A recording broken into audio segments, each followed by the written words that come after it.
Pessoal, estamos de volta para mais um episódio do Papeando com Pamplona.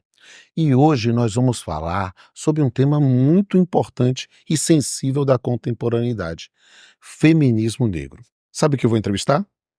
Com vocês, Germana Pinheiro, nossa professora, colega, hoje pró-reitora da Universidade Católica de Salvador. E, para minha satisfação, ela participou de um papeando anterior da plateia e hoje vai ser a nossa entrevistada. Germana, que prazer te receber novamente na minha casa e no Papeando com Pamplona. Pamplona, eu que agradeço. Agradeço mais uma vez o convite para participar do seu programa e a simpatia e gentileza que você dedica sempre. Então, eu que agradeço. A satisfação é minha, é uma honra, um prazer, um privilégio, como eu costumo dizer. E que bom tê-la aqui para falar de um tema que é muito sensível, é um tema que você tem um lugar de fala especial. E eu queria que você já explicasse, porque a gente tem uma plateia, essa gravação bombou, top hits total aqui, porque o pessoal tem gente pra caramba aqui querendo participar. E eu quero entender, eu queria que você começasse a explicar o que é que se entende por feminismo negro. O feminismo negro, ele é um movimento, sobretudo de mulheres negras, um movimento político, um movimento teórico também, um movimento prático para dar visibilidade às nossas questões que atravessam as vidas das mulheres negras e que guardam especificidades que ao longo de muito tempo foram invisibilizadas, apagadas. Então, assim, hoje, por exemplo, é um momento muito, muito rico para todas nós, porque aqui na sua plateia nós temos mulheres incríveis, mulheres negras, juristas também, e que juntas, coletivamente, conseguimos pautar essa demanda, que é uma demanda já de muito tempo, e que a gente vem cada dia mais intensificando nas nossas atividades, inclusive. Eu queria entender um pouco mais qual a diferença, em essência, do feminismo negro para outras modalidades do feminismo. A expectativa, na realidade, né, a realidade, vamos dizer assim, é que o feminismo universal ou o feminismo liberal, né, aquele feminismo que abarcou durante algum tempo as demandas das mulheres brancas, ele se fortaleceu e foi avançando com um discurso muito hegemônico, um discurso reducionista e que em todas as etapas do seu crescimento, do seu avançar, invisibilizou as mulheres negras. Porque essas mulheres negras que estavam já há muito tempo, inclusive no mundo do trabalho, tendo a sua força de trabalho, seus corpos invadidos e subjugados, ficaram afora, à margem de toda aquela discussão teórica que foi travada a partir dali. Então, as mulheres brancas sentiram as suas necessidades em razão da violência sexista provocada pelos homens, mas o sujeito do discurso do feminismo branco é a mulher branca, o do feminismo geral, é a mulher branca.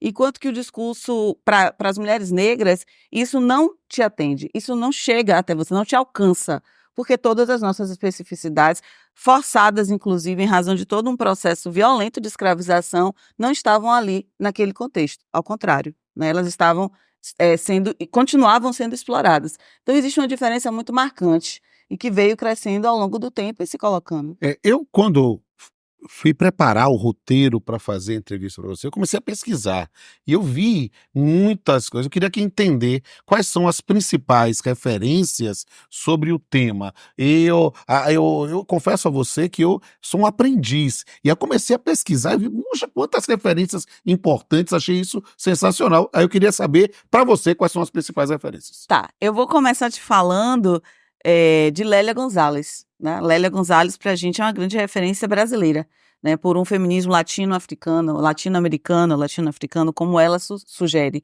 Então, a Lélia, para as estudiosas dessa questão, ela é um grande nome, é uma grande referência.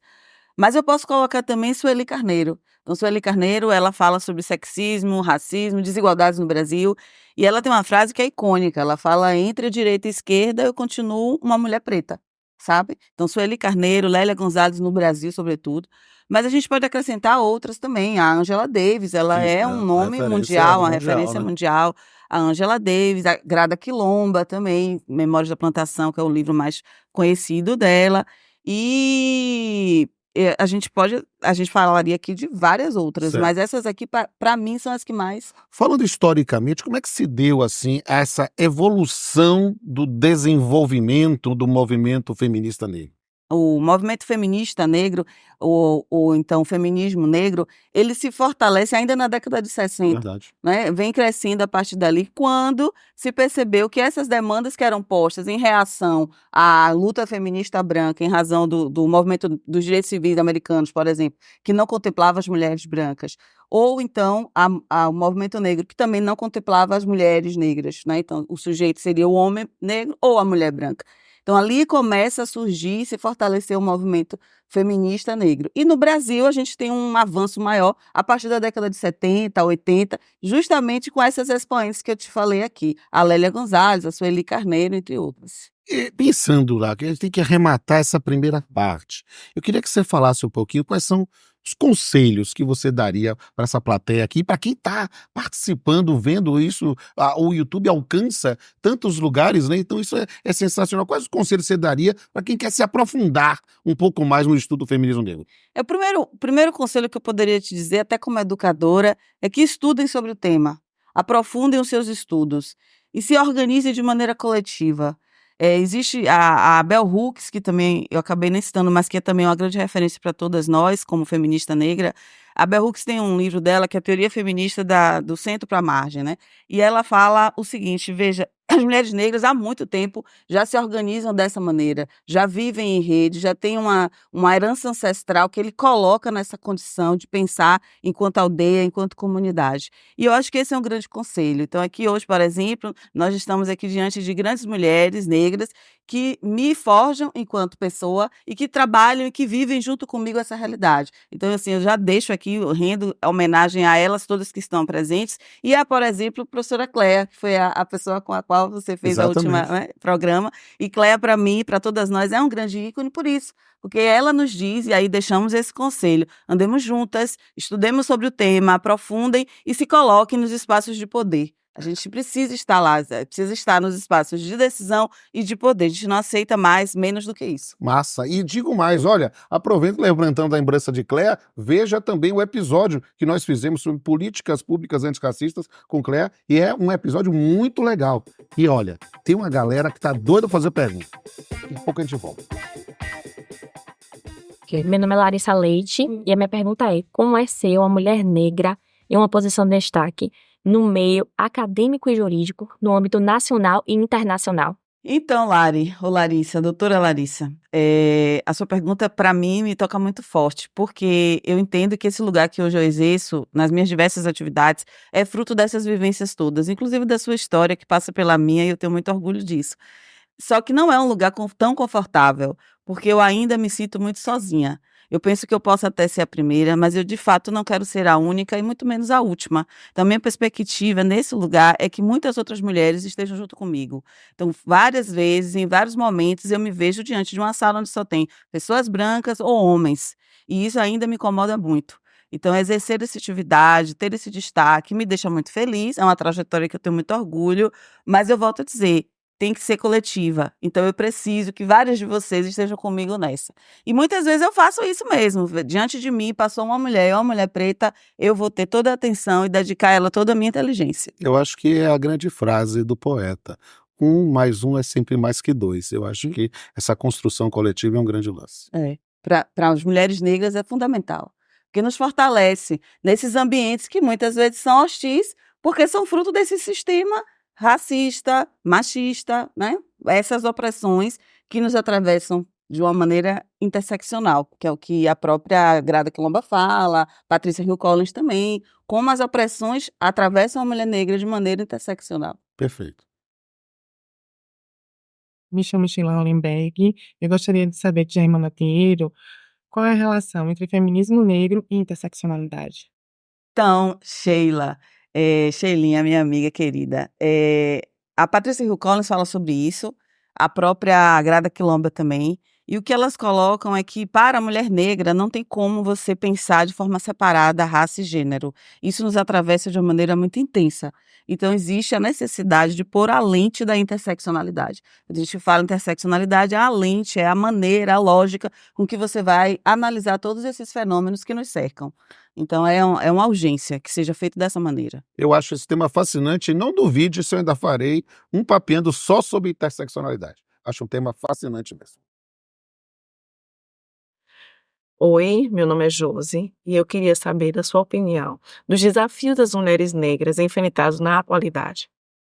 Eu penso que os maiores desafios são marcados e datados por superar todo esse sistema. É difícil você enfrentar um sistema que passa o tempo inteiro tentando lhe invisibilizar ou lhe silenciar.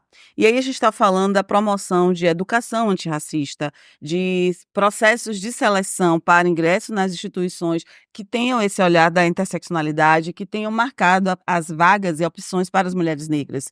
Não só a entrada, a gente precisa que as pessoas, as mulheres negras, tenham esse pensamento dessas instituições públicas e particulares para o ingresso, mas também para a progressão na carreira, para que essas pessoas alcancem os melhores lugares dentro das instituições. Então, esses ainda se apresentam como os maiores desafios, conciliar, inclusive, a sua vida pessoal, familiar, todo um sistema, e a sua vida profissional e formação acadêmica. Acho que é Perfeito, o maior desafio. perfeito. Olá, eu sou Patrícia Sacramento e a pergunta é: como as mulheres negras estão se articulando na atualidade?